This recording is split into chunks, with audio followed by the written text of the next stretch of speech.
Bon, les mois se succèdent et se ressemblent et ce n'est pas pour me déplaire, encore un mois exceptionnel sur ce mois de décembre 2024. Je vais vous partager dans cette vidéo bien entendu tous mes revenus passifs touchés sur le chemin de la liberté financière, qu'ils soient sous forme d'intérêts, de dividendes ou de loyers. Juste avant, on arrive sur l'année 2025, donc laissez-moi vous souhaiter mes meilleurs vœux pour cette nouvelle année. Santé, bonheur et également réussite dans vos projets personnels et professionnels. N'oubliez pas qu'il faut saisir les opportunités, passer à l'action et grâce à cela, vous aurez bien entendu toujours des résultats.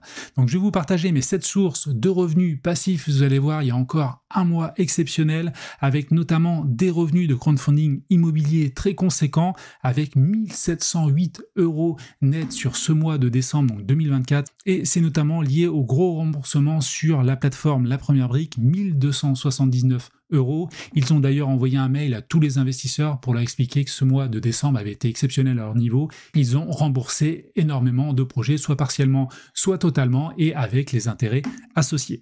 Vis-à-vis des autres lignes, écoutez, j'ai touché de l'argent sur plusieurs plateformes, et notamment Clubfunding, Limo, également une petite ligne Raisers, et puis d'autres lignes à quelques euros ou quelques dizaines d'euros.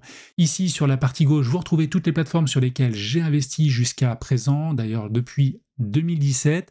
Ici, on a tout l'argent investi sur chaque plateforme, donc sur les projets en cours. Et ici, donc dans la partie globale, c'est tout l'argent que j'ai investi depuis donc 2017 avec de nombreux projets déjà remboursés.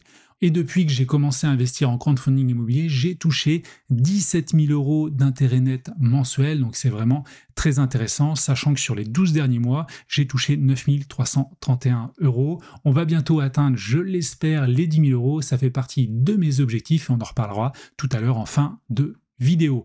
Si vous voulez découvrir une de ces plateformes, sachez qu'également via le lien qu'il y aura en description, vous pourrez accéder à cette page et vous retrouvez ici tous les liens que je peux proposer donc pour s'inscrire sur des plateformes avec des bonus. Alors bien entendu, ce sont des liens affiliés, mais ça vous permettra d'obtenir soit quelques euros, soit également un rendement boosté sur les projets. Donc en fonction des plateformes, ça peut être vraiment intéressant pour commencer à investir. Alors comme je le fais à chaque fois, on va forer un petit peu plus dans mes stats de crowdfunding immobilier. Donc vis-à-vis de mon capital investi, aujourd'hui j'ai 185 000 €. Mon rendement, il est de 8,23% net. Bien entendu, il est supérieur, il est aux alentours de 11-12% brut. Je retire la flat tax. Je devrais toucher globalement en moyenne, si je le lisse, 1274 €. Bien entendu, ça va fluctuer. J'aurai bien entendu à un moment donné des pertes sur mes intérêts. Donc moi, je considère que si je touche 1000 € par mois, c'est pas mal. J'ai 145 projets en cours et 73 projets déjà remboursés. Vis-à-vis de mes retards et défauts, j'ai 18% donc sur mon nominal investi qui est en retard. Donc c'est quand même pas mal, ça augmente. Après, la conjoncture est compliquée, même si je pense que plus l'année 2025 va avancer, plus voilà, le contexte va s'améliorer. Il y a eu une baisse des taux qui a été annoncée au mois de décembre, une nouvelle qui devrait encore arriver. Là, on devrait arriver petit à petit avec des taux d'emprunt inférieurs à 3%, ce qui devrait vraiment redynamiser le marché de l'immobilier à mon sens.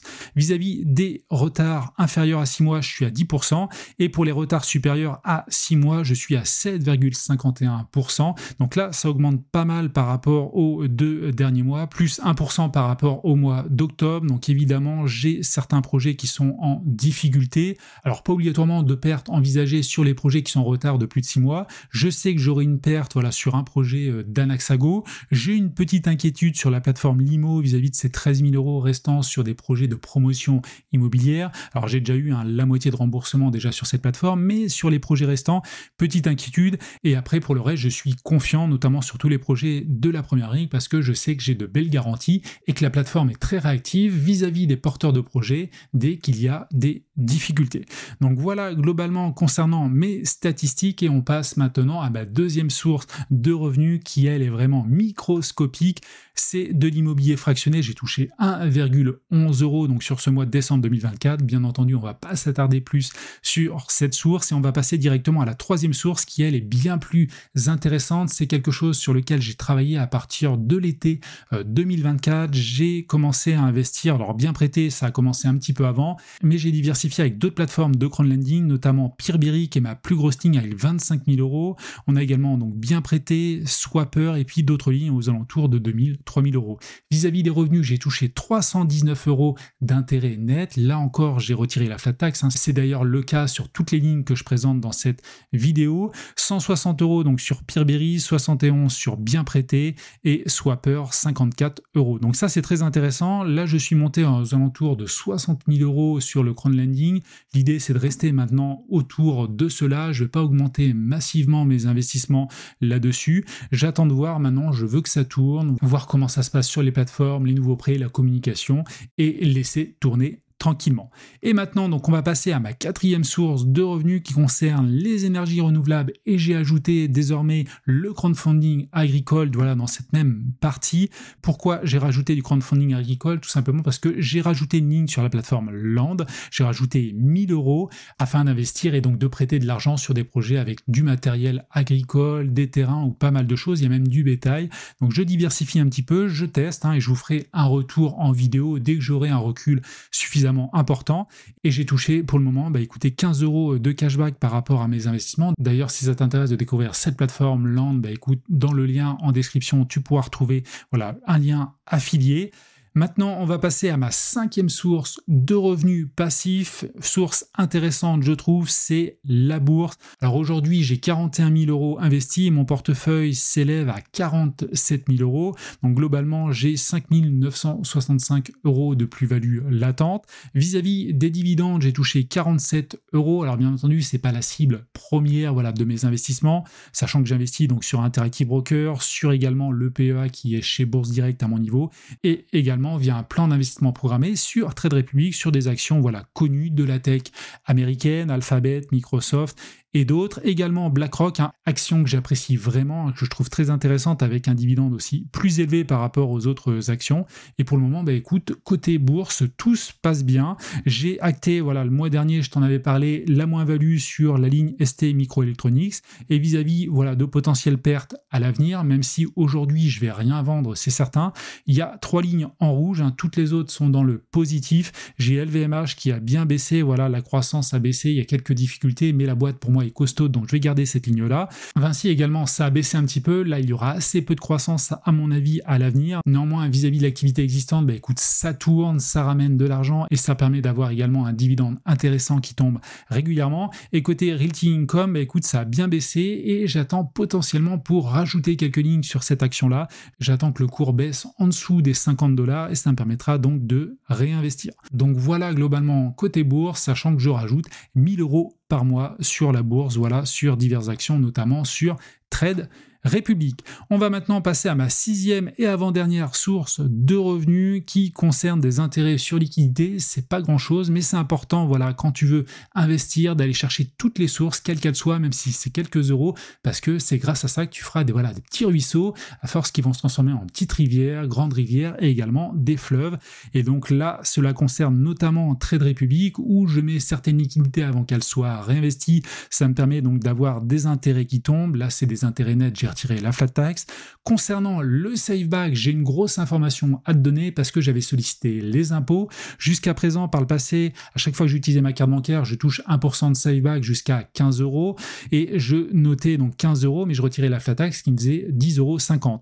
J'avais un petit doute là-dessus, j'ai sollicité les impôts pour savoir si le SafeBack ou le cashback était imposé. Eh ben non, c'est une offre promotionnelle, tout simplement, c'est du marketing et donc ce n'est pas imposé. C'est pour ça que désormais, maintenant, je vais mettre 15 euros. Ces 15 euros, écoute, je vais les réinvestir chaque mois, comme jusqu'à présent, via un plan d'investissement programmé. Et concernant le Roundup, alors c'est pas noté dans le cumul global, mais le Roundup, ça permet tout simplement, quand tu utilises ta carte bancaire, si tu dépenses 9,50 €, ils vont te prendre 50 centimes supplémentaires qui eux aussi vont être réinvestis de manière hebdomadaire. Donc ça, c'est très intéressant. C'est pour ça que je parle beaucoup de Trade Republic. Au-delà de la simplicité de l'application et de nombreux points positifs, il y a également cette partie carte bancaire et bancaire tout simplement avec les intérêts d'intérêt qui est vraiment intéressante.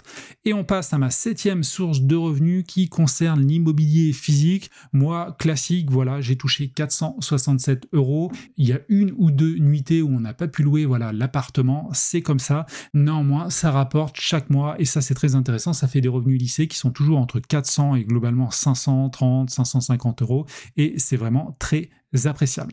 Donc voilà globalement sur mes 7 sources. Si on regarde donc le cumul global et donc le bilan complet, j'ai fait un mois donc exceptionnel, 2578 € voilà, de revenus nets, j'ai retiré la fiscalité, ma plus grosse ligne concerne bien entendu le crowdfunding immobilier, 1700 €. Alors ça reste sûrement un mois exceptionnel, je devrais plutôt être aux alentours en moyenne des 1000-1200 €. L'immobilier fractionné, ça n'a pas bougé. Augmentation côté crowdlending, hein, c'était prévu, j'ai investi massivement parce que c'est une plateforme qui verse des intérêts mensuels, Swapper, Peerberry, bien prêté, c'est très intéressant, même si c'est de la diversification, je ne mettrai pas 100 000 € sur cette plateforme-là, contrairement voilà, à la première brique, mais ça permet également d'avoir des revenus récurrents. Crowdfunding, ENR et agricole, pour l'instant pas grand chose, même si je vais monter voilà, en puissance pas à pas, notamment sur le crowdfunding agricole. Côté bourse, 47 €, bien sûr, là les plus-values ne sont pas affichées.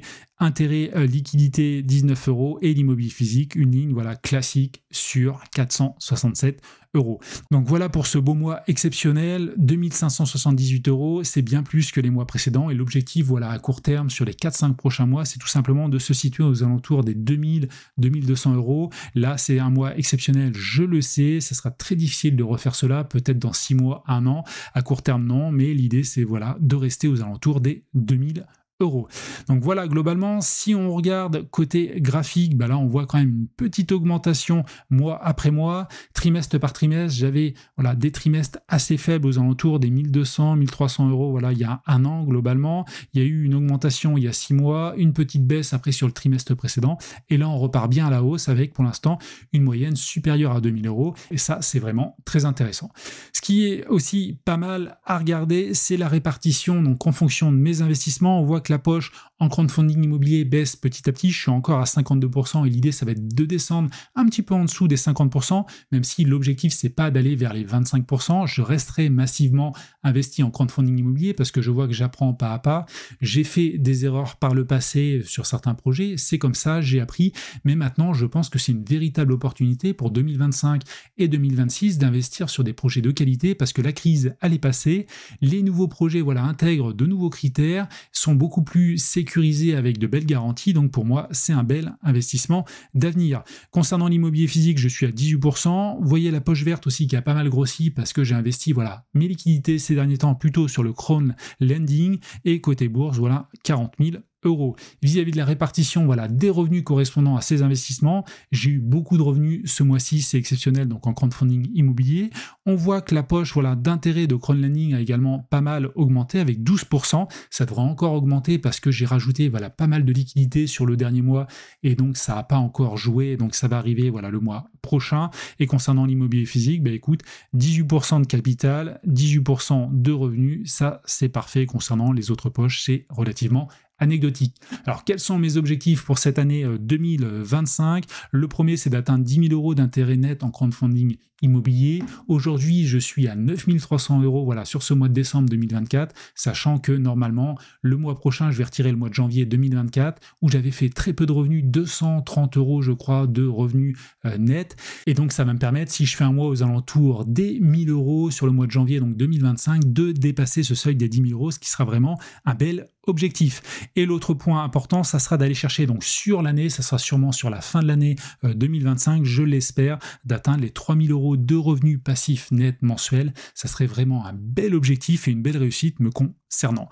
Donc voilà, concernant mes objectifs et mes revenus, n'hésite pas à me dire à ton niveau combien tu as touché, également à faire le bilan, pourquoi pas, de l'année 2024. Je ferai probablement une vidéo voilà, dédiée sur mon bilan global de l'année, que ce soit d'un point de vue entrepreneur et également partie investissement, ça me paraît important de te restituer cela.